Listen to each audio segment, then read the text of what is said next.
வணக்கம். Big topic with Karthikumar. சீன நரிகள் நம்ம இந்திய எல்லைக்குட்பட்ட பகுதிகளுக்கு பேரை மாற்றி வச்சுருக்காங்க. இந்த அத்துமீறலை பற்றி தான் முழுக்க முழுக்க பேச போகிற நிகழ்ச்சிகளை போகலாம்.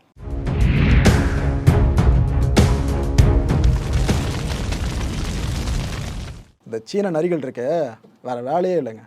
நம்மக்கிட்ட உரண்டை எடுக்கலைன்னா அந்த நரிகளுக்கு தூக்கமே வராது போல இருக்குது. இது வரைக்கும் பண்ணதெல்லாம் பத்தாதுன்னு இப்போ எல்லாத்தையும் மிஞ்சுற மாதிரி ஒரு வேலையை பார்த்து வச்சுருக்காங்க. ஒரு இந்திய பகுதிக்கு சீனா பெயர் மாற்றி அது எங்கள் பகுதின்னு சொன்னால் நம்மளுக்கு எவ்வளோ கோவம் வரும். ஆனால் இப்போது அருணாச்சல பிரதேசத்தோட ஒட்டுமொத்த பகுதியில் பெரும்பாலான பகுதியை எங்கள் பகுதின்னு சொந்தம் கொண்டாடிக்கிட்டு இருக்கு. இப்போ இந்திய அரசியல் காலத்தில் தேர்தல் வேறு நெருங்கி இருக்குல்ல, இந்த நேரத்தில் பாஜகவுக்கு எதிராக பல எதிர்க்கட்சிகளை விமர்சனம் வைக்கிறதுக்கு சைனாவோட இந்த வேலை ஒரு காரணமாக அமைஞ்சிருக்கு. மக்களை இந்த கான்டென்ட்டில் முழுக்க நீங்கள் அரசியல் சார்போடு பார்க்கவே பார்க்காதீங்க. நம்ம இந்தியா, நாம் வாழ்ந்துட்டுருக்க இந்தியா, இங்கே இருக்க ஒவ்வொரு நிலப்பகுதியும் பக்கத்தில் இருக்க நாடு சுரண்ட முற்பட்டுச்சுன்னா நாம் எப்படி பிஹேவ் பண்ணுவோம், அப்படி தான் அதில் பிஹேவ் பண்ணணும். இவங்க வெளியிட்டிருக்க அந்த லிஸ்ட்டை கூட நான் இங்கே சொல்ல விரும்பல, அந்த பெயர்கள்லாம் கூட. ஏன்னா இதெல்லாம் அவ்வளோ பெரிய மேட்டராக நான் பார்க்கல. ஒரு இந்தியானா சொல்கிறேன், இது அவ்வளோ பெரிய மேட்டராக பார்க்கல. சைனா பொறுத்தவரை என்ன நினச்சிட்டு இருக்காங்க தெரியுமா? ஒரு இடத்துக்கு பேரை மாற்றிட்டா அந்த இடம் தனக்கு நினச்சிட்டு இருக்காங்க. எவ்வளோ முட்டாள்தனமாக இருக்குல்ல. டீட்டெயிலாக இதை பற்றி சொல்கிற மக்களே. The Chinese ministry of civil affairs, இந்த அமைச்சகம் இருக்குல்ல, இவங்களோட வேலையே என்னென்னா அட்மினிஸ்ட்ரேட்டிவ் டிவிஷன்ஸ் இருக்குது பாருங்கள். அதாவது சீன அரசோட ஆளுமைக்கு உட்பட்ட பகுதிகள், அதை ஃபுல்லாக கண்ட்ரோல் பண்ணுறது, அதை ஃபுல்லாக நிர்வகிக்கிறது. புதிய பகுதிகள் ஏதாவது சைனாவோட இணையுதுன்னா அந்த பகுதிக்கு பேர் வச்சு அந்த பகுதிக்கான கவர்மெண்ட் எக்ஸிக்யூஷன்ஸை களத்தில் இறக்கி விட்டுறது. இந்த ப்ராசஸ்க்கு பேர் ஸ்டாண்டர்டைஸ்டு நேம்ஸ் அப்படின்னு சொல்லுவாங்க. அதாவது ஒரு பகுதிக்கு பெயரிட்டு அதை பகிரங்கப்படுத்துறது. இந்த வகையில் இந்த மினிஸ்ட்ரி ஏற்கனவே 3 பட்டியல்களை வெளியிட்டிருக்காங்க. இப்போ 4வது பட்டியலையும் சைனா வெளியிட்டிருக்கு. இதில் 30 பகுதிகளோட பெயர்களை மாற்றியிருக்காங்க சைனா. இதில் பெரும்பாலான பகுதிகள் நம்மளோட ஆட்சிக்கு உட்பட்ட பகுதிகள். நம்ம பகுதிக்கு யார் பேர் வைக்கிறா பார்த்தீங்களா? இந்த விஷயத்தையும் இந்த பட்டியலையும் வெளியில் இஷ்யூ பண்ணியிருக்கிறது யார் தெரியுமா? சைனாவோட மவுத் பீஸு, இந்த குளோபல் டைம்ஸ் கேள்விப்பட்டிருப்பீங்களா, ஸ்டேட் ரன் பிளாட்ஃபார்மு, இவங்க தான் வெளியிட்டிருக்காங்க. இப்போது இந்த 30 இடங்கள் எதுன்னு பார்த்துக்கிட்டிங்கன்னா, அந்த பேர் நான் முதல்ல இந்த மாதிரி சொல்ல விரும்பல, அந்த மேப்பே நான் காட்ட விரும்பலைங்க. அதை காட்டுறது ஒரு இழுக்காக தான் பார்க்குறேன் ஒரு இந்தியனா. 11 ரெசிடென்ஷியல் ஏரியாஸ் பேர் மாற்றிருக்காங்க, 12 மலைகளுக்கு பேர் மாற்றிருக்காங்க, 4 ரிவர்ஸுக்கு பேரை மாற்றிருக்காங்க, ஒரு லேக்குக்கும் பேரை மாற்றிருக்காங்க. இதை விட ஹைலைட் என்னென்னா, மவுண்டன் பாஸ் இருக்கும் பார்த்தீங்களா, அதுக்கு பேர் மாற்றிருக்காங்க. அண்ட் ஒரு பீஸ் ஆஃப் லேண்டிங், ஒரு சின்ன இடம், ஒரு பெரும்பகுதியில் ஒரு சின்ன இடம், அது வரைக்கும் பேரை மாற்றி வச்சுருக்காங்க. இதெல்லாம் சீனாவோட ஆளுமைக்கு உட்பட்ட பகுதிகள், இங்கெல்லாம் யாரும் சொந்தம் கொண்டாடக்கூடாது அப்படின்னு சொல்லிட்டு யார் இடத்துல வந்து யார் பேரை வைக்கிறது. இந்த பேர் வைக்கப்படுச்சுன்னு சொன்ன பார்த்தீங்களா, ஒவ்வொரு பகுதிகளுக்கும் அதுக்கு சில காம்பினேஷன்ஸ் அவங்க பயன்படுத்தியிருக்காங்க. சைனீஸ் கேரக்டர்ஸ் தாங்க பெரும்பாலும். திபெத்தியன் அண்ட் பின்யன் இருக்குது பார்த்தீங்களா, இதை உள்ளே கொண்டு வந்திருக்காங்க. Roman alphabet version of Mandarin, இந்த மேண்டரின் இருக்குல்ல, சீனர்கள் பேசும் அதிகம் பேசுகிற மொழி, அந்த மேண்டரின்லேயே ரோமன் ஆல்ஃபபெட் வெர்ஷன் ஒன்று இருக்குது, இதை கொண்டு வந்திருக்காங்க. என்னங்க, இது போல் உலகளாவிய பெயர்களாக இருக்கணும், அப்போ தான் ஃபாரின் கண்ட்ரியாக இருந்தாலும் ரெக்கக்னைஸ் பண்ண முடியும். நீங்கள் இது போல் காம்பினேஷனில் பெயர்களை வச்சுருக்கீங்கன்னு கேட்டால் அதுக்கு சின்ன என்ன நம்ம பதில் சொல்லுது? ஒரு வெளிநாட்டு மொழியில் நாங்கள் பேர் வச்சோன்னாக்கா அது எங்கள் நாட்டோட இறையாண்மைக்கு எதிரானது, அதனால் நாங்கள் அப்படிலாம் வைக்க மாட்டோம், இந்த காம்பினேஷன் தான் பேர் வைப்போன்னு அவங்க சொல்லியிருக்காங்க. இதெல்லாம் வைக்கலாம் ராசா, ஆனால் யாரோட இடத்துல பேர் வைக்கணும்? அவங்களுக்கு சொந்தமான இடத்துல. பேசிக்லேயே அடிபட்டாங்க, அதை விட்டு அட்வான்ஸாக யோசிச்சு இந்த ஒரு காமெடி விளக்கத்தை கொடுத்துருக்காங்க, எங்கள் நாட்டு இறையாண்மைக்கு எதிரானதுன்ட்டு. அப்போ மற்ற நாட்டோட நிலத்தை ஆட்டையை போடுறது அந்த நாட்டோட இறையாண்மைக்கு எதிராக வராதா? அவங்க போர் புரிய மாட்டாங்களா? மக்கள் தொகை அதிகம், இராணுவ பலம் பெருசு, சப்போர்ட்டுக்கு பெரும்பாலான நாடுகள் இருக்குது. அந்த தைரியத்தில் சீன நரிகள் துள்ளி குதிக்கிற மாதிரி இருக்குது. அதாவது நான் குழந்தைய பெற்று அந்த குழந்தைக்கு நான் பேர் வைப்பேங்க, பக்கத்து வீட்டுக்காரன் குழந்தைய பெற்றுட்டு அந்த குழந்தைக்கு பேரை வச்சுட்டு அந்த குழந்தை எந்தன்னு சொன்ன அப்படி இருக்கும். சைனா அந்த வேலையை இப்போ பார்த்துக்கிட்டு இருக்கு.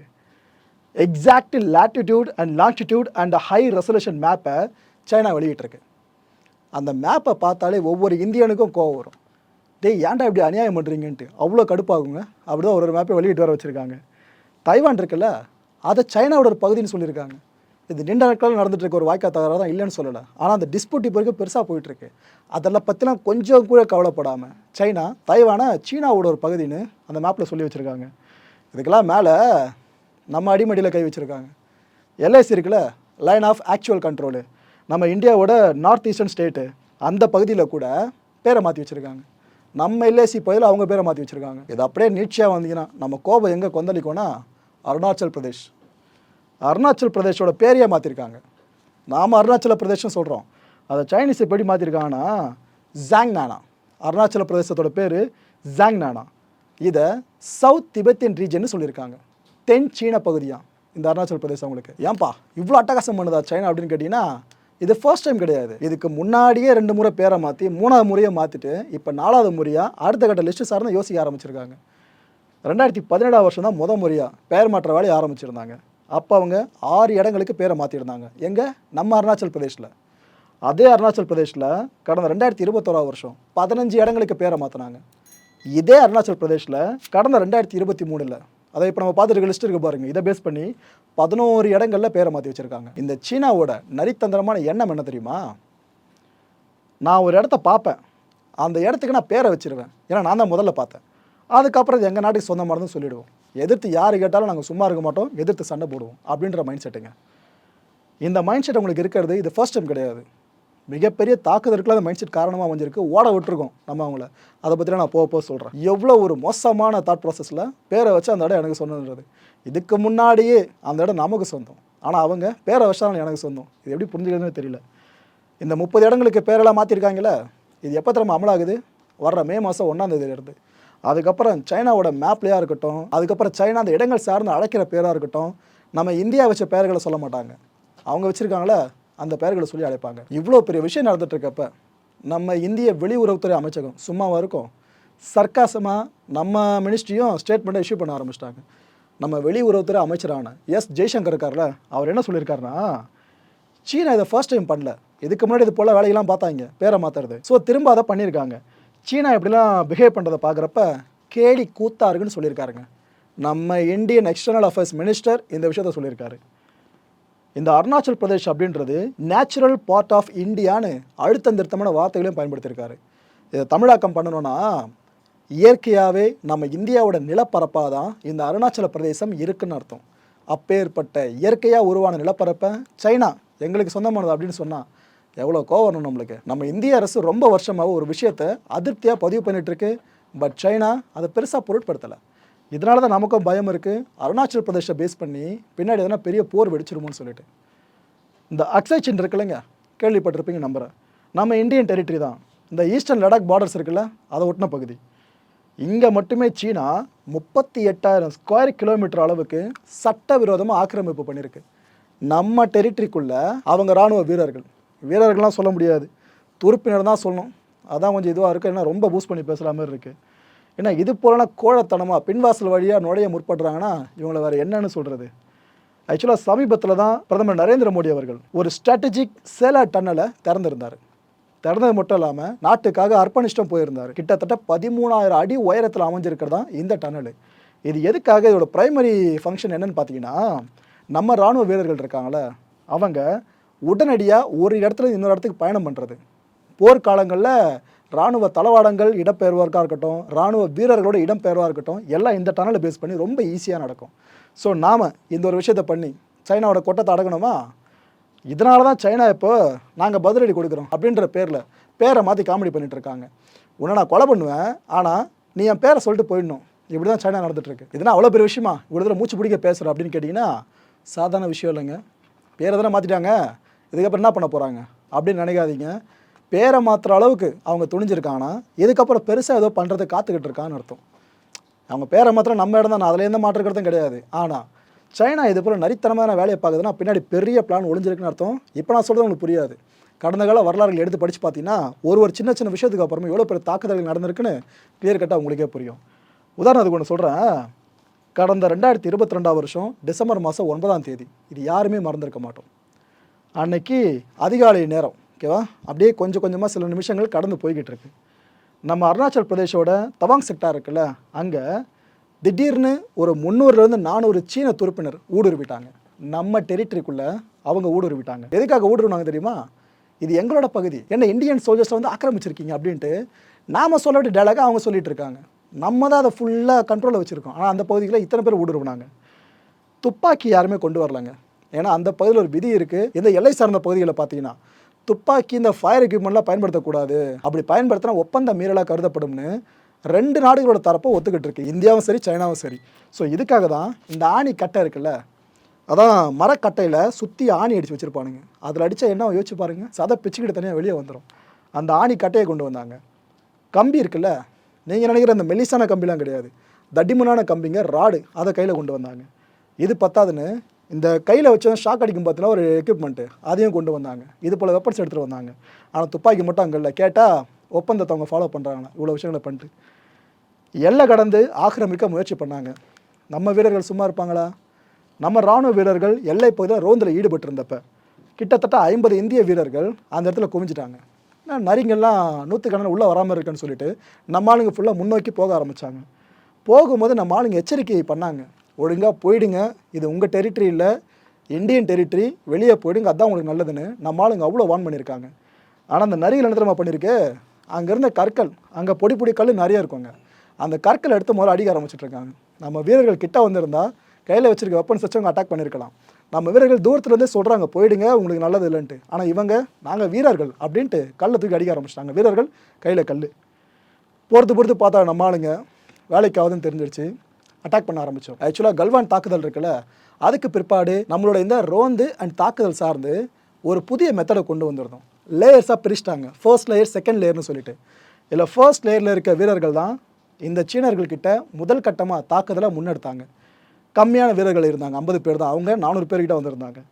இந்த ஃபர்ஸ்ட் அடுக்கில் இருக்க வீரர்கள் என்ன பண்ணிட்டாங்க, நம்ம ஆளுங்க செகண்ட் லேயரில் இருக்க நம்மளோட சோல்ஜர்ஸ் இருக்காங்களே அவங்களுக்கு இன்ஃபர்மேஷன் கொடுத்துட்டாங்க. இது போல் அத்தமாரி உள்ளே வந்திருக்காங்க, சொல்லி கேட்கல, நம்மளுக்கு பேக்கப் வேணும்னு சொல்லிட்டு. அடுத்த 30 நிமிஷத்துக்குள்ளே செகண்ட் லேயரில் இருக்க ஒவ்வொரு இந்தியன் சோல்ஜரும் அந்த ஸ்பாட்டுக்கு போனாங்க. இதுக்கப்புறம் சீனாவால் அங்கே தாக்கு பிடிக்க முடியல. 2 தரப்பிலும் காயம் ஏற்பட்டுச்சு, அது உண்மைதான். ஆனால் சீனர்களுக்கு மிகப்பெரிய காயங்க, படுகாயத்தை ஃபேஸ் பண்ணாங்க. கையில் அவ்வளோ வெப்பன்ஸை வந்திருந்தோம், நம்ம ஆளுங்க வெறும் கையில் சண்டை போட்டு அவங்கள பீட் பண்ண முடியல. யார் சீனர்களால் நம்ம ஆளுங்களை பீட் பண்ண முடியல. ஒவ்வொரு நரியும் தலைதறிக்க பின்னாடி ஓட ஆரம்பிச்சுது.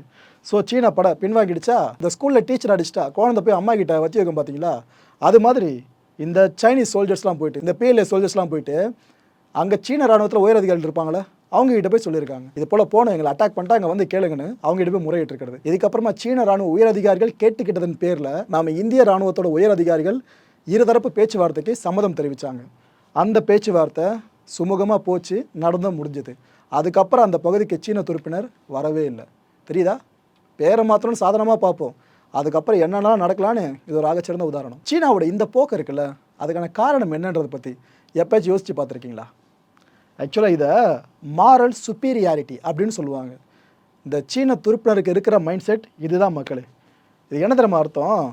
நாங்கள் தான் வலிமையானவங்க, இதை நாங்கள் உலகத்துக்கு காட்டுறதுக்கு எந்த எக்ஸ்ட்ரீமுக்கு வேணாலும் போவோம் அப்படின்ற மன உறுதி இருக்குல்ல, அதுதான் மாரல் சுப்பீரியாரிட்டி அப்படின்னு சொல்லுவாங்க. இந்த மைண்ட் செட்டில் தான் அவங்க நம்மளோட டெரிட்டரிக்குள்ளே அத்துமாரி நுழையிறதா இருக்கட்டும், நம்ம பகுதிகளுக்கு அவங்க பேரை வைக்கிறதா இருக்கட்டும், இது வரைக்கும் நடந்துட்டு இருக்கிறது. ஆனால் 2022 டிசம்பர் 9 இன்சிடென்ட்டை ஞாபகப்படுத்தும். நரிகள் அணில்கிட்டையும் முயல்கிட்டையும் போய் சண்டை போடலாம், புலிகள் கிட்ட மாட்டிச்சுன்னா சிக்கி சின்ன பின்னமாகிடும். போனாடி நடந்தது அதே தான். இந்த வாட்டி சைனா திரும்ப இது போல் சண்டைக்கு தான் காத்துக்கிட்டு இருக்க போல இருக்குது. சைனா ஒரு விஷயத்தை அடிக்கடி சொல்லுவாங்க, அதாவது எங்களோட ராஜாக்கள் ஆண்ட நிலப்பரப்புகள் இருக்குல்ல, அதெல்லாம் எங்களுக்கு தான் சொந்தம் அப்படின்ற விஷயம். குயிங் வம்சம் சேர்ந்த ராஜா இவ்வளோ தூரம் ஆட்சி பண்ணியிருக்காரு, இவ்வளோ நிலங்களை பிடிச்சிருக்காரு, எங்களுக்கு தான் சொந்தம், அது இதுன்னு இட்டு கட்டிட்டு போவாங்க ஒவ்வொரு டைனஸ்டி பேராக சொல்லி. அப்படி பார்த்தீங்கன்னா நம்ம தமிழ் மன்னர்கள் உலகாண்டவங்கன்னு பேர் எடுத்தவங்க எவ்வளோ நிலப்பரப்புகள் ஆண்டிருக்காங்க. அவங்களுக்கு முன்னாடி ஆட்சி பண்ணவங்கள என்ன இந்த சைனீஸ்லாம். அப்போ நாம் போயிட்டு நாங்கள் ஆண்டு நிலப்பரப்புலாம் திரும்ப கொடுங்கன்னு கேட்டால் உலக நாடுகள் நிலைமை என்ன ஆகும்? புரியுதா? அவங்களுக்கு வந்தால் ரத்தம், இதுவே நம்மளுக்கு வந்தால் வெறும் தக்காளி சட்னியா. இந்த மைண்ட் செட்டில் தான் சைனா இன்னும் ஆடிக்கிட்டு இருக்கு. எப்போ அந்த ஆட்டத்துக்கு முற்றுப்புள்ளி வைக்கப்பட போகுதுன்னு தெரியலைங்க. இந்த கான்டென்ட்டை பொறுத்த வரைக்கும் நாமெல்லாம் சிந்திக்க வேண்டிய மிக முக்கியமான விஷயங்கள்ல முதன்மையான விஷயம், சீனாவோட எண்ணம் இருக்குல்ல, இதே எண்ணம் மட்டும் எல்லா நாடுகளுக்கும் வந்துருச்சு அப்படின்னா, அதாவது எங்கள் நாட்டை ஆண்ட ராஜா இதுக்கு முன்னாடி பல நிலங்களை ஆட்சி பண்ணியிருக்காரு, அந்த நிலங்களை எல்லாம் கூட அப்படின்ட்டு எல்லா நாடுகளும் அடம் பிடிக்க ஆரம்பித்தா இந்த உலகத்தில் அமைதின்ற ஒன்று இல்லாமல் போயிடும். உலகமே இல்லாமல் போயிடுங்க. அது இதுன்னு அடிச்சுக்கிட்டு இப்போ அணுகுண்டுகள் கையிருப்பு போட்டுக்கிட்டு எவ்வளோ மோசமான டிசாஸ்டரை இந்த உலகமே ஃபேஸ் பண்ணும். அப்புறம் பூமியே இருக்காது. என்றைக்கோ ஒரு நாள் பிளாக் ஹோல் விழுங்கோன்னு இந்த பூமி சார்ந்த நம்பிக்கை இருக்குது. அது நடக்க பல லட்சம் வருஷங்கள் கூட ஆகலாம். ஆனால் அதுக்குள்ளே நம்மளே அடிச்சுட்டு செத்து போகிற நிலைமை தான் இவங்களால ஏற்படும். ரெண்டாவது சிந்திக்க வேண்டிய விஷயம், கிருமி போஜனம் பத்தாதுன்னு இப்போ நிலத்தை பேஸ் பண்ணி கும்பி பாகத்தை சைனா ஆரம்பிச்சிருக்கு. கொரோனா வைரஸ் அதை பற்றி தான் சொல்கிறேன். அந்த ஒரு ப்ராடக்டை சைனான்ற ஃபேக்ட்ரி உற்பத்தி பண்ணி உலக நாடுகளுக்கு சப்ளை பண்ண இப்போ வரைக்கும் அவஸ்தைப்பட்டுக்கிட்டு இருக்கோம். அதை பற்றி கொஞ்சம் கூட கில்ட்டு கான்ஷியஸ் உங்களுக்கு கிடையாதுங்க. சைனாக்கு உலகத்துக்கு இவ்வளோ பெரிய விஷயத்தை பண்ணிட்டுமே திரும்ப நம்ம நோண்டிக்கிட்டு இருக்கோமேனு கொஞ்சம் கூட யோசிக்கல அவங்க. இப்போ நிலத்தை கொடு, உங்கள் நாட்டு நிலத்தையே பரவாயில்ல எங்களுக்கு எழுதி கொடுன்னு பேசிகிட்டு இருக்க மாதிரி இருக்குது. மூணாவது விஷயம், கச்சத்தீவு. இன்னொரு கச்சத்தீவா அருணாச்சல பிரதேசம் மாறிடவே கூடாது. இப்போ எலெக்ஷன் டைமில் கச்சத்தீவை பற்றி எல்லாருமே பெருசாக பேசிக்கிட்டு இருக்காங்க, ஒவ்வொரு பரப்புரையிலையும் ஒவ்வொரு அரசியல்வாதிகளும். அப்போ தாரை வார்க்கப்படும் போது இதை பற்றி அப்போவே குரல் எழுப்பப்பட்டு அப்போவே முடிச்சு வைக்கப்பட்டிருந்தா இப்போ நம்ம அதை பற்றி திரும்ப திரும்ப வெகுண்டு பேசிகிட்டு இருக்க மாட்டோம். ஏன்னா என்னதான் இருந்தாலும் நம்ம இந்திய மீனவர்கள் எங்கேருந்து அதை சொல்ல விட்றாங்க, தமிழக மீனவர்கள் மீன் பிடிக்கிற பிரதான பகுதிகள் இருக்குல்ல, அது கச்சத்தீவை சுற்றி இருக்க பகுதியில் தான் அமையும். நிறைய முறை இந்த இலங்கை கடற்படையெல்லாம் நம்ம மீனவர்களை சுட்டு கொண்டுட்டான்னு செய்தி வரும் பார்த்தீங்களா, இதெல்லாம் கச்சத்தீவு பகுதியை ஒட்டி பல முறை நடந்த மாதிரி இருக்கும். ஸோ இன்னொரு கச்சத்தீவா அருணாச்சல பிரதேசை நாம் கைமாற்றி விட்டுறவே கூடாது. கச்சத்தீவு கைமாறின பிற்பாடு மிகப்பெரிய அளவுக்கு பாதிக்கப்பட்டது நம்ம தமிழக மீனவர்கள் தான். அதை அழுத்தம் திருத்தமாக ஆணித்தரமாக தைரியமாக சொல்கிறேன்.